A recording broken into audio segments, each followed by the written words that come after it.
So I've been using the Elecom Trackball for about a week now, and I gotta say I'm really enjoying it. I do miss the unique scroll ring that the Kensington Expert mouse has, but the benefits of this Elecom just far outweigh the convenience of that scroll ring. The number one thing I want to point out that I didn't stress earlier is that the palm rest that you place your hand on is made of like a memory foam. It is just insanely comfortable. I've really grown quite fond of this mouse. So earlier I showed you how I changed the programming on one of the function keys to give me kind of an additional scroll click. I've also made some adjustments to the tilt or horizontal scrolling. So let's take a look at the software here and I'll show you how I did that. Okay, so this day and age I'm pretty sure everybody knows what the scroll wheel does. But for us trackball users, things like horizontal scroll speed is completely new to me and pretty awesome. But after using it for a week, I like to max this speed out. But let me show you basically what that gives me.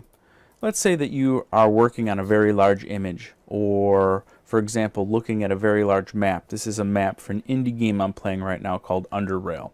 Now the scroll wheel will let us move up and down, but tilting the scroll wheel will let us move back and forth, and that is a very awesome feature. You know, when you take a picture these days, even with a cell phone, the resolution is so huge that if you want to see the true resolution on your computer, you're so zoomed in that a function like this is going to be very helpful. I've also had some time to look at the software a little bit more and have tried out this allocated gesture function. And this itself is another very unique and cool tool that I'm going to show you how I try it out right now.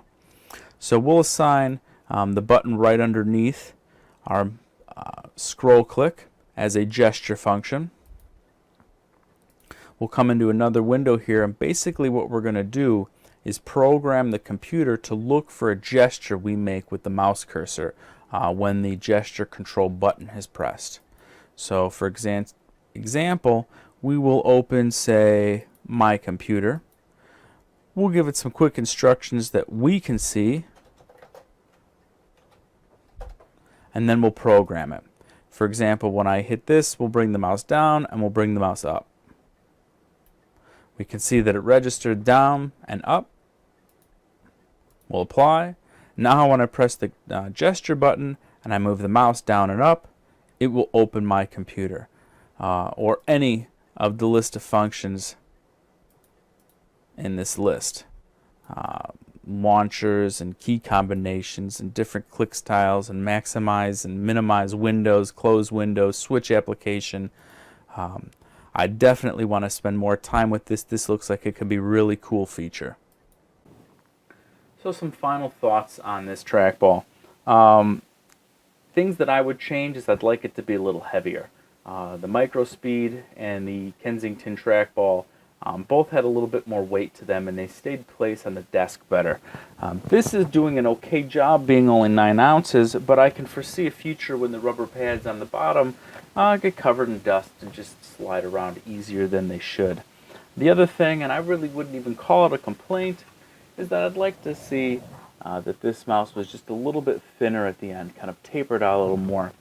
Like I said, it is very comfortable. Your palm does sink into it, but I can tell it's slightly elevated off the desk. And I've kind of had to change the way I sit a little bit with it, but it's certainly not a deal breaker. Other than that, I gotta say I'm pretty pleased with the mouse.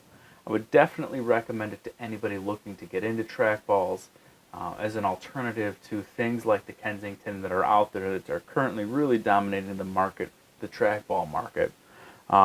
Or somebody looking for a replacement for one of the Microsoft ergonomic trackballs. This mouse has so many features that are completely new to me just because I've been isolated in this trackball world that I'd be hard-pressed to switch back to one of the old Microsoft ergonomics even if I were able to get it at a good price. It's heaping a lot of praise on this mouse. I hope it keeps up with it in the coming weeks, months, and years of me using it. But all in all, I'm very pleased with it. Do I think it's better than the Kensington Expert mouse? No. It's got some more modern features, but that Kensington mouse is tried and true. It has an excellent management software for it as well. that lets you adjust a lot of things like mouse acceleration. That can kind of help make up for the lack of DPI in the ball. But this is just packed with modern features, very comfortable, and a pleasure to use. Well, if you've liked what you've seen and you enjoyed this review, please hit that like button. Consider subscribing. And this is my first product review. If you liked it or didn't like it, let me know in the comments. And maybe I'll do some more of these in the future. Anyways, thanks a lot for watching, and have a great day.